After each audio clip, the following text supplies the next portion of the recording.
जय Hind future officers. आज की इस वीडियो में हम डिस्कस करने वाले हैं सीडीएस 1 2023 की आपकी मोस्ट एक्यूरेट आंसर की के बारे में। एग्जाम लेवल की अगर मैं बात करूं तो आपका इंग्लिश का जो एग्जाम लेवल था वो आपका इजी टू मॉडरेट हम कह सकते हैं, लेकिन आपका जो जीएस सेक्शन का पेपर हुआ है वो आपका moderate to high level tough level का आपका एक एग्जाम हुआ है, जिसको हम कह सकते हैं एक स्टैंडर्ड का एग्जाम था। अब जो आपका एग्जाम हुआ है तो उस एग्जाम में आपको एक बात समझनी पड़ेगी कि आप जस्ट 5 पेज 10 पेज या 20 पेज के अंदर एक सब्जेक्ट को कवर करके उस कंप्लीट एग्जाम को आप अटेम्प्ट नहीं कर सकते हो। आपको उसके लिए हिस्ट्री भी पढ़नी पड़ेगी, ज्योग्राफी भी पढ़नी पड़ेगी, इकोनॉमिक्स भी पढ़नी पड़ेगी, आप कोई सब्जेक्ट नहीं छोड़ सकते हो।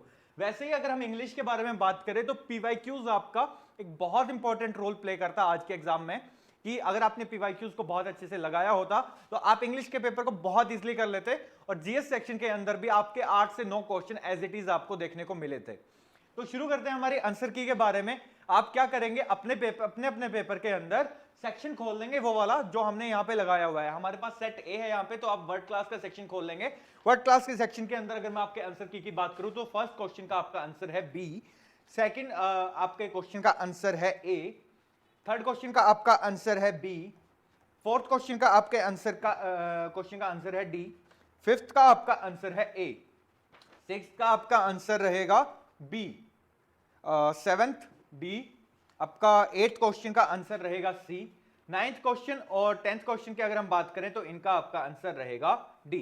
ये सेक्शन हो गया आपका। आगे बढ़ते हैं हम फिल इन द ब्लैंक्स का सेक्शन आप अपने पेपर के अंदर खोल लीजिए। फिल इन द ब्लैंक्स के अंदर हम बात करेंगे क्वेश्चन नंबर फर्स्ट यानी 11, मेरे पेपर में 11 है, आपके में फिल इन द ब्लैंक्स का फर्स्ट यानी कि कोई भी हो सकता है, वो किसी भी नंबरिंग के ऊपर एग्जिस्ट कर सकता है। तो यहाँ पे 11 का आंसर है ए, 12th का आंसर है बी, 13 का आंसर है ए, 14 का आपका आंसर है सी, 15 का आपका आंसर है डी, आपका 16 का आंसर है ए, 17 क्वेश्चन का आपका आंसर है ए, 18 का क्वेश्चन का आंसर आपका है डी, आपका 19 का आंसर है सी और आपका 20 का आंसर है बी। आपका ये सेक्शन भी हो गया होगा। आगे बढ़ते हैं नेक्स्ट सेक्शन की तरफ। नेक्स्ट सेक्शन हमारा है हमारे पास ordering of chunks in a sentence यानी कि पीक्यूआरएस के बारे में। इसके बारे में बात करेंगे क्वेश्चन नंबर 21, तो इसका आंसर आपका यहाँ पे है सी, 22 का आपका आंसर है ए, 23 का आपका आंसर है बी, क्वेश्चन नंबर 24 आपका आंसर है डी, क्वेश्चन नंबर 25 का आंसर है ए, क्वेश्चन नंबर 26 का आपका आंसर है सी, क्वेश्चन नंबर 27 का आपका आंसर है ए। क्वेश्चन नंबर 28 की अगर हम बात करते हैं तो 28 का आंसर है आपका सी, क्वेश्चन नंबर 29 आपका डी एंड क्वेश्चन नंबर 30 है आंसर जिसका बी, जो कि है क्यूएसपीआर। ठीक है, आपका पीक्यूआरएस का सेक्शन भी हो गया। आगे बढ़ते हैं नेक्स्ट सेक्शन हमारे पास है ईडीएम एंड फ्रेजेस का, जिसमें 31st have an axe to grind, इसका आंसर है ए। नेक्स्ट क्वेश्चन इसका आंसर रहेगा सी।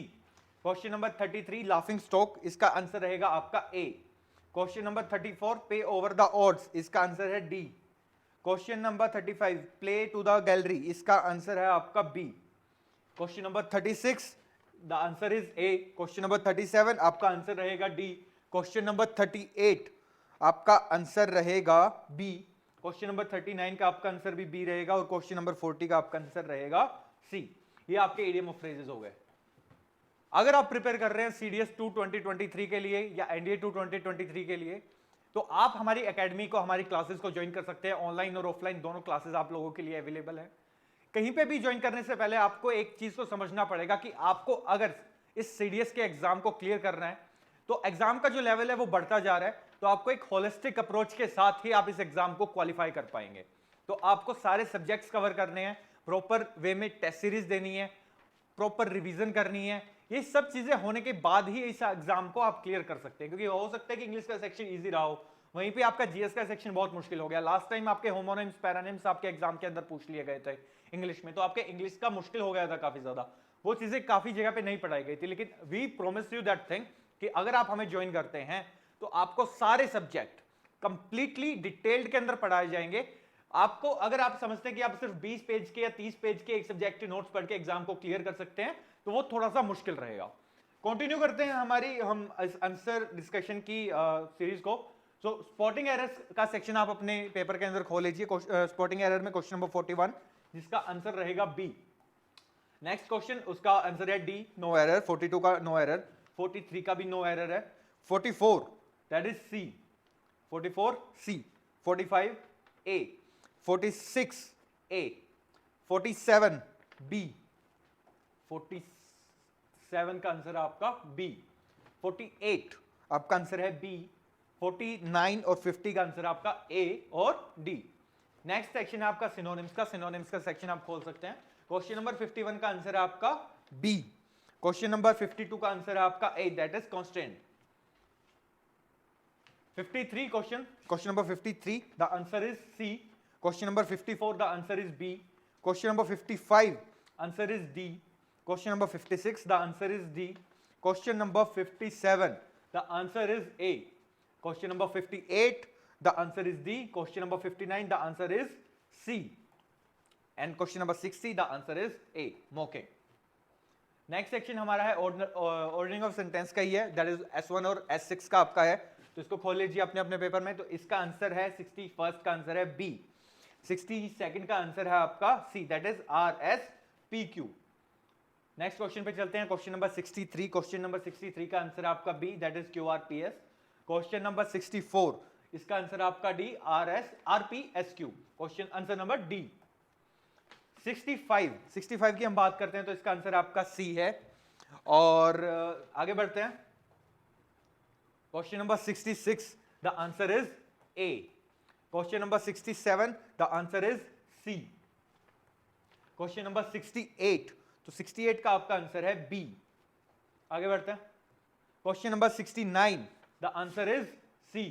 क्वेश्चन नंबर 70 आपका जो आंसर है वो है सी, RPQS। नेक्स्ट हमारा सेक्शन है एंटोनिम्स का। एंटोनिम्स का जो हमारा सेक्शन है उसके अगर हम आंसर्स के बारे में बात करते हैं तो हमारा जो फर्स्ट क्वेश्चन है उसका आंसर रहेगा डी, सेकंड क्वेश्चन है उसका आंसर रहेगा ए, थर्ड क्वेश्चन का आंसर हमारा रहेगा बी, फोर्थ क्वेश्चन का हमारा आंसर रहेगा डी, फिफ्थ क्वेश्चन का हमारा आंसर रहेगा बी, आपका सिक्स्थ क्वेश्चन जिसका आंसर रहेगा सी, सेवेंथ क्वेश्चन का आपका आंसर रहेगा सी, एट्थ क्वेश्चन जाएगी 78th क्वेश्चन, इसका आंसर रहेगा ए, 79th क्वेश्चन का आपका आंसर रहेगा डी, और 80वें क्वेश्चन का आंसर आपका रहेगा सी, दैट इज सेपरेशन।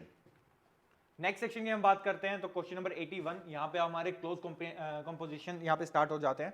इसका आंसर रहेगा ए, 82nd का आपका आंसर रहेगा सी, 83rd का आपका आंसर रहेगा बी, 84th का आपका आंसर रहेगा डी, 85th का आपका आंसर रहेगा ए।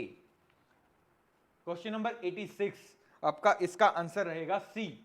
क्वेश्चन नंबर 87 का आपका आंसर रहेगा बी, क्वेश्चन नंबर 88 इसका आपका आंसर रहेगा सी, क्वेश्चन नंबर 89 आपका इसका आंसर रहेगा ए, क्वेश्चन नंबर 90 इसका आंसर भी रहेगा ए।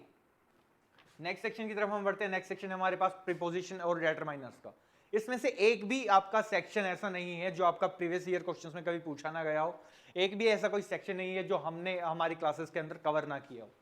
तो इसके बारे में बात करते हैं प्रीपोजिशन वाले सेक्शन के बारे में। क्वेश्चन नंबर 91 से स्टार्ट करते हैं तो इसका आंसर रहेगा सी, 92nd का आपका आंसर रहेगा बी, 93rd का आपका आंसर रहेगा ए, 94th का आपका आंसर रहेगा बी, 95th का आपका आंसर रहेगा डी, 96th का आपका आंसर रहेगा ए, 97th का आपका आंसर रहेगा सी, 98th का आपका आंसर रहेगा सी, 99th का आपका आंसर रहेगा डी, और आपका 100th क्वेश्चन का आंसर रहेगा ए। इसके अलावा एक बात और मैं आप लोगों को बताना चाहूंगा कि फ्रॉम ए इनिशिएटिव आपका एक लिया जा रहा है मानिकशा ऑफिसर्स एकेडमी की तरफ से, जो कि है फ्री ऑफलाइन एसएसबी बैच के रिगार्डिंग। आप लोगों के लिए एक completely free offline SSB batch लेके आया जाएगा, जिसके बारे में हम किसी और वीडियो के अंदर एक कंप्लीट डिटेल्ड फॉर्म में बात करेंगे। तो अगर आप उसमें एनरोल करना चाहते हैं तो आप हमारे इस चैनल को सब्सक्राइब कर लीजिए ताकि आप उस कोर्स को मिस ना करें। क्वेश्चन नंबर 101 की तरफ हम बढ़ते हैं। हमारा कंप्लीशन ऑफ सेंटेंस की हमारी सीरीज है। तो पहले क्वेश्चन का आपका आंसर रहेगा ए, नेक्स्ट का आपका आंसर रहेगा D, if it stopped raining the answer will be B, we could go out, let me know if you have any further news. A, 105 का आपका आंसर रहेगा सी, 106 का आपका आंसर रहेगा बी, 107 का आपका आंसर रहेगा डी, 108 का आपका आंसर रहेगा ए, 109 का आपका आंसर रहेगा बी, और 110 का आपका आंसर रहेगा सी। लास्ट सेक्शन है हमारे इंग्लिश के पेपर का, दैट इज कॉम्प्रिहेंशन। कॉम्प्रिहेंशन अपने पेपर के अंदर आप खोल लीजिए जहां पे भी आपको दिखता है। तो कॉम्प्रिहेंशन की हम बात करते हैं तो पहले कॉम्प्रिहेंशन में पहले का आंसर रहेगा आपका ए, 112 का आपका आंसर रहेगा डी। नेक्स्ट क्वेश्चन के ऊपर हम चलते हैं तो क्वेश्चन नंबर 113 इसका आंसर हमारा रहेगा ए, क्वेश्चन नंबर 114 का हमारा आंसर रहेगा सी। क्वेश्चन नंबर 115 का हमारा आंसर रहेगा डी। नेक्स्ट सेक्शन की तरफ हम बढ़ते हैं। तो नेक्स्ट सेक्शन में हमारा क्वेश्चन नंबर 116 सेकंड पैसेज हमारा, इसका आंसर रहेगा सी। 117 का आपका आंसर रहेगा ए। 118 का आपका आंसर रहेगा बी। 119 का आपका आंसर रहेगा डी। और लास्ट क्वेश्चन जो है आपका द वर्ड, इसका आपका आंसर रहेगा obstruction, that is answer A. This is the most accurate answer की आपका सीडीएस 1 2023 के इंग्लिश सेक्शन के लिए। ऐसी ही आपका जीएस सेक्शन की आंसर की को भी थोड़ी देर में अपलोड कर दिया जाएगा। अगर आप प्रिपेयर करना चाहते हैं, जेन्युइनली मेहनत करने के लिए रेडी हैं कि सर हम हमारा डेली का होमवर्क डेली कर सकते हैं, तो आप इस एग्जाम को क्लियर कर सकते हैं। बेशर्ते मेहनत लगेगी, बेशर्ते आपको सारे सब्जेक्ट पढ़ने पड़ेंगे और आपको बहुत अच्छे से पढ़ने पड़ेंगे। अगर आप ये चीजें करने के लिए तैयार हैं तो हमारे कोर्स के अंदर आप एनरोल कर सकते हैं, जिसकी डिटेल्स आपको नीचे डिस्क्रिप्शन में दे दी गई होंगी। इसके अलावा अगर आप सीएपीएफ के एग्जाम के लिए प्रिपेयर कर रहे हैं तो उसके लिए भी एक क्वेरी का नंबर हमने नीचे डिस्क्रिप्शन में दिया हुआ है, आप उस नंबर पर कॉल करके सीएपीएफ एग्जाम के रिगार्डिंग भी जानकारी ले सकते हैं। Thank you so much. जय हिंद, जय भारत।